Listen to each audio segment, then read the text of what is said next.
Hey VV Nation, Glenn Tompkins here on our YouTube channel. Glad to have you here, and I've got another video for you today. Well, big news. Bob Iger is now the new CEO of Disney once again.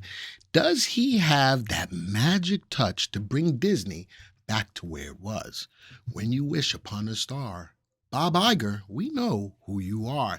This could be a great opportunity. So, you know something? Before I give you my opinion, let's take a look at the news of why he is now the new CEO once again. So, big story. Disney brought back Bob Iger and booted his handpicked, and that's a key thing. He handpicked his successor, handpicked replacement. Here's why. Let's go down into the story. In a twist worthy of Hollywood screenplay, the board of Walt Disney ousted CEO Bob Chapek on Sunday and replaced him with a familiar face in the popular Bob Iger, who ran the entertainment giant for 15 years. And that plays a big role in here. People feel a little bit more comfortable with who he was and what he has already done for Disney. He stepped aside a couple of years ago. So what happened? Well, in contrast, Chapek's tenure at the helm of Disney was rocky. And I did a live stream today, and a lot of people said, oh, he was doing fine. Well, let's see what the stockholders thought. Starting off with the turmoil of the pandemic and culminating last month with the dismal fourth quarter earnings report and rattled Wall Street, he did not immediately respond to requests for comments. How did we get here? COVID crisis, Black Widow battle. Chapek took the reins on Disney in the early days of the pandemic, an unprecedented calamity that forced him to close the company's world-famous theme parks, pull blockbuster movies from multiplexes, and shut down other operations. Now, you sit back and you say, well, isn't this the right thing to do in the midst of a pandemic? It looks like the board members and the shareholders didn't feel that way.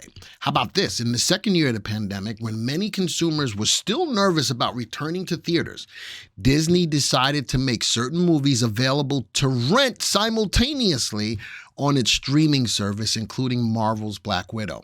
That was probably a big thing too. It took a lot of money out of the movie's hands, even though it was rented, but you're renting it at a lot less price than when you're going to the theater. The movie infuriated Black Widow star Scarlett Johansson, who filed a lawsuit against the company and argued that the simultaneous release ate into the film's theatrical box office revenue.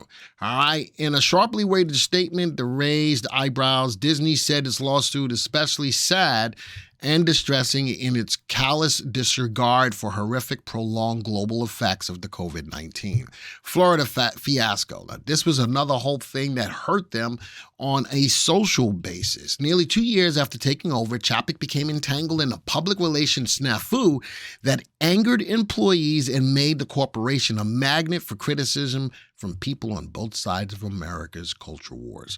All right, and that was the fight that he had in Florida. And that's another whole story in itself. Bob Iger's what Disney fans can expect. Disney fans who spent the past few years decrying Bob Chapek's leadership at Walt Disney, revealing that Bob Iger's sudden return as Disney CEO. Iger is beloved among longtime Disney fans, theme park reservation requirements, a whole bunch of stuff that was going on here as well. Next story, Bob Iger returns. Shocking entertainment industry. Let's scroll down a little bit. Hollywood's creative community had grumbled about Chapek's cost-cutting measures and sometimes blunt approach to talent, while theme park regulars had been unhappy with price hikes. Earlier this month, Disney posted lower than expected results for its fiscal fourth quarter. Bob Iger has the right touch at Disney, former Medtronic CEO says. So more accolades for Bob Iger, but I am going to take it to the other side. I talked about this in my live stream today. Prices in the Disney parks are going up by a lot. Now, I'm wondering if Bob Iger has the touch to either bring these prices back down a little bit, but in the whole state of a recession, this is what they got to do in order to make the ends meet. Disney is a machine. All right, it's got a lot of employees. It's got a lot of theme parks. It's got a lot of money that it's got to pay out. So the rising interest rates or better yet, the rise in inflation is affecting everybody, even Disney. But does Bob Iger have the wherewithal to quell all of this, calm it down and say, this is what we got to do? Or what does he have on his plate going forward? Let's take a look at the stock. Disney, trading at $97 with a value of $64. Clearly, it is overvalued.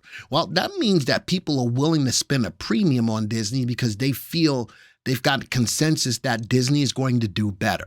I'm looking at the move today. It's up about 6%. Upside potential by way of VectorVest says that it should outperform a AAA corporate bond by 9% over the next 1 to 3 years. The safety is not there. If they're not meeting the earnings expectations, relative safety is going to be below 1. And with all of that, relative timing tells me that the stock is in a downtrend right now. But it does have positive earnings, and they are growing their earnings at a clip of 24% a year. All right. Now, does Bob Iger have the ability to turn this around? Let's go take a look at the graph. Let's take a look at a 1-year graph. And this is, remember, Iger was out for 2 years. Let's go see if I can put this on a 2-year graph to see what happened under his hand-picked predecessor. There gives me 2 years, just about. The stock's price has gone down. So for all of those that have said that, well, the CEO was doing fine, why get rid of him? Well, the stock tells another story. And the graph is worth 1,000 words. The stock is currently in a channel. I do love the rising earnings after all of this time with the previous CEO in place. Big drop in the fourth quarter, probably the straw that could have broken the camel's back. The stock has only been a buy a couple of times over the last 2 years under his reign. Now let's go see if he can turn it around. With that, folks, my opinion, I think that Disney is a solid company that's been around a long time. It has been up against some headwinds, whether it's socially, whether it's economically, whatever it is. I think that Bob Iger is sort of like a comfortable blanket that people feel more secure around, and that he has the ability to turn this around and make it better. That's my opinion. But the stock shows me a different story. And until that can happen, be careful with Disney. Let's see what he's got as planned out. Folks, this is a good short to the point video. We do the work, you reap the rewards. You do with the information that you feel that you need to do with it. My job is just to report it. Folks, this video is over. And until the next time, see ya. Hey, VV Nation, Glenn Tompkins here. And guess what? Everyone loves a deal. So here at VectorVest, we're offering you our Black Friday deal right now from November 14th through to November 26th. It's a 99-cent trial to the VectorVest software. So what do you get for that? You get a 30-day risk-free trial to the VectorVest system. You can have scans to find the best stocks for you, how you invest in the market. We're going to show you how to time the market. That's right, time the market. You have access to over 18,000 stocks globally. We're going to give you free training, and the best news of it all, it's a money-back guarantee. You need to go to www.vectorvest.com/99 to take advantage of this Black Friday special, and you want to do it now.